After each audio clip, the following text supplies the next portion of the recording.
Halo, selamat datang di channel kami. Kali ini, kami akan membahas tentang salah satu tokoh ilmu pengetahuan paling berpengaruh dalam sejarah, yaitu Galileo Galilei.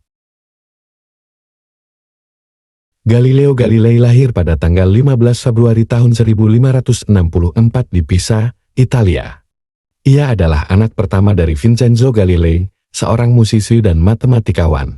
Sejak kecil, Galileo sudah menunjukkan bakat dan ketertarikan pada bidang ilmu pengetahuan, terutama matematika. Pada tahun 1581, ia masuk ke Universitas Pisa untuk belajar kedokteran, sesuai dengan keinginan ayahnya. Namun, ia tidak tertarik dengan bidang tersebut, dan lebih memilih untuk mempelajari matematika dan fisika.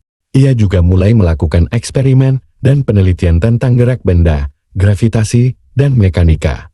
Pada tahun 1589, ia menjadi profesor matematika di universitas yang sama. Ia mengajar dengan metode demonstrasi dan eksperimen, bukan hanya dengan teori dan otoritas. Ia juga menulis beberapa buku tentang fisika dan matematika, seperti De Motu tentang gerak dan Le Mécanique mekanika.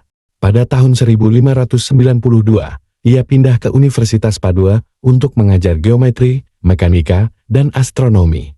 Di sana, ia bertemu dengan para pengikut Nicolaus Copernicus, seorang astronom Polandia yang mengusulkan bahwa matahari adalah pusat tata surya, bukan bumi. Galileo tertarik dengan ide ini dan mulai mempelajari lebih lanjut tentang astronomi. Pada tahun 1609, ia mendengar tentang penemuan teleskop di Belanda.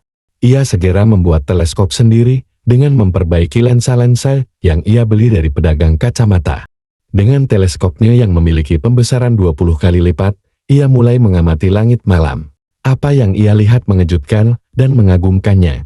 Ia melihat bahwa bulan memiliki permukaan yang tidak rata dan berlubang-lubang, bukan halus dan sempurna seperti yang diyakini orang pada zaman itu. Ia juga melihat bahwa planet-planet memiliki cahaya sendiri, bukan hanya memantulkan cahaya matahari. Ia bahkan menemukan 4 satelit Jupiter yang mengelilingi planet tersebut, bukan bumi. Semua pengamatan ini membuktikan bahwa model heliosentris Copernicus benar, dan model geosentris Aristoteles dan Ptolemaios salah. Galileo menulis semua temuannya dalam buku Sidereus Nuncius Utusan Bintang pada tahun 1610. Buku ini menimbulkan sensasi di dunia ilmiah maupun masyarakat umum. Banyak orang yang kagum dengan penemuan-penemuan Galileo, tetapi ada juga yang meragukan atau bahkan menolaknya. Salah satu kelompok yang paling keras menentangnya adalah Gereja Katolik Roma.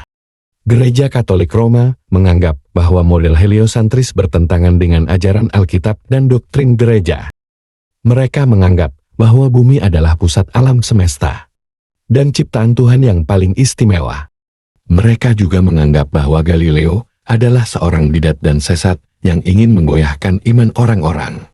Pada tahun 1616, gereja melarang Galileo untuk mengajarkan atau membela model heliosentris. Galileo menurut sementara, tetapi ia tidak berhenti untuk meneliti dan menulis. Pada tahun 1632, ia menerbitkan buku Dialogo sopra i due massimi sistemi del mondo. Dialog tentang dua sistem dunia utama, yang merupakan karya terbesarnya.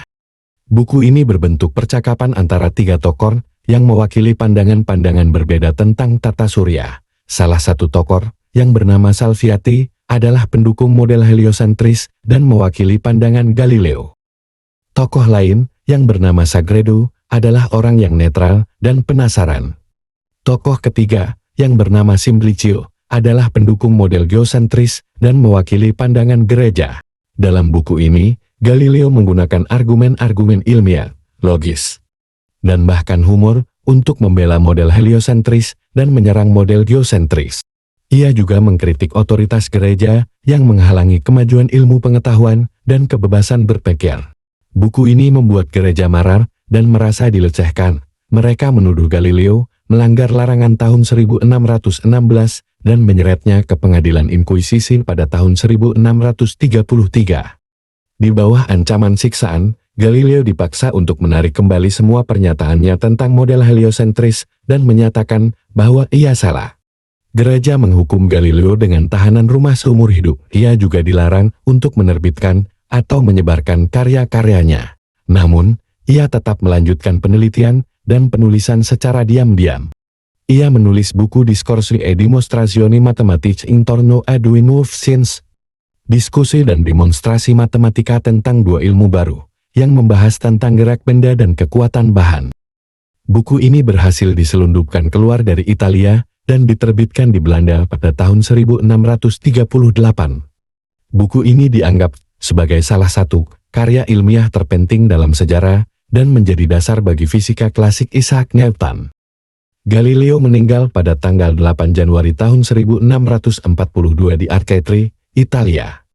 Ia dimakamkan di Basilika Santa Croce di Florence. Meskipun ia dianiaya oleh gereja, ia tetap dihormati sebagai salah satu ilmuwan terbesar dalam sejarah. Ia juga diakui sebagai bapak ilmu pengetahuan modern, bapak astronomi observasional, bapak fisika modern, dan bapak metode ilmiah. Itulah naskah cerita YouTube tentang Galileo Galilei yang menarik. Semoga video ini bermanfaat dan menginspirasi Anda untuk belajar lebih banyak tentang ilmu pengetahuan. Terima kasih telah menonton dan sampai jumpa di video selanjutnya.